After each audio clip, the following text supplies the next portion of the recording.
మనం నీట్లో ఈ న్యూమరికల్ కనుక అబ్జర్వ్ చేసినట్లయితే కెప్లర్స్ లాలో ఉన్నామండి. కెప్లర్స్ లాస్లో మనం అబ్జర్వ్ చేసినట్లయితే ఏమంటున్నాడు ఇక్కడ చూడండి, the earth is moving in elliptical orbit అంటున్నాడు. ఈ అనేది ఎలిప్టికల్ ఆర్బిట్లో మూవ్ అవుతుందన్నమాట. అరౌండ్ ద సన్ అంటున్నాడు. అరౌండ్ ద సన్ అన్నప్పుడు తర్వాత ఏమంటున్నాడు, shown in the figure its speed is maximum will be at the point అన్నాడు. అంటే దీని యొక్క స్పీడ్ మ్యాక్సిమం ఏ పాయింట్ దగ్గర ఎక్కువ ఉంటుంది, ఏ పాయింట్ దగ్గరనా, బి పాయింట్ దగ్గరనా, సి పాయింట్ దగ్గరనా, డి పాయింట్ దగ్గర అని మనకి ఆప్షన్స్ ఇచ్చాడు. దీన్ని మనం ఏం చేద్దామంటే కెప్లర్స్ సెకండ్ లా వాడుకుందాం అండి. ఎందుకంటే ఏదైనా వాడుకొని మనం చేయాలి కదా, అదే కెప్లర్స్ సెకండ్ లా వాడుకుందాం. సెకండ్ లా ఏంటి, d A by d t is equals to L by m is equals to L is equals to constant రాసుకోవచ్చు కదా మనం ఇక్కడ నుంచి.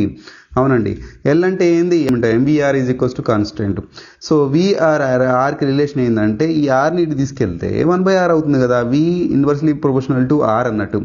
ఆర్ ఎంత తక్కువ ఉంటే వెలాసిటీ అంత ఎక్కువ ఉంటుంది. వెలాసిటీ గురించి మనం అడుగుతున్నాడు. ఇప్పుడు మనకి ఇక్కడ చూడండి, ఆర్ ఎక్కువ ఉంది, ఇక్కడ ఎక్కువ ఉంది, ఇక్కడ కూడా ఎక్కువ ఉంది, ఇక్కడ కూడా ఎక్కువ ఉంది, ఇక్కడ చాలా తక్కువ ఉంది కదా, ఏ దగ్గర ఎక్కువ ఉంది కాబట్టి వెలాసిటీ ఏ దగ్గర ఎక్కువ ఉంటుంది కాబట్టి మన ఆప్షన్ అనేది బి అనేది మన ఆప్షన్ అండి.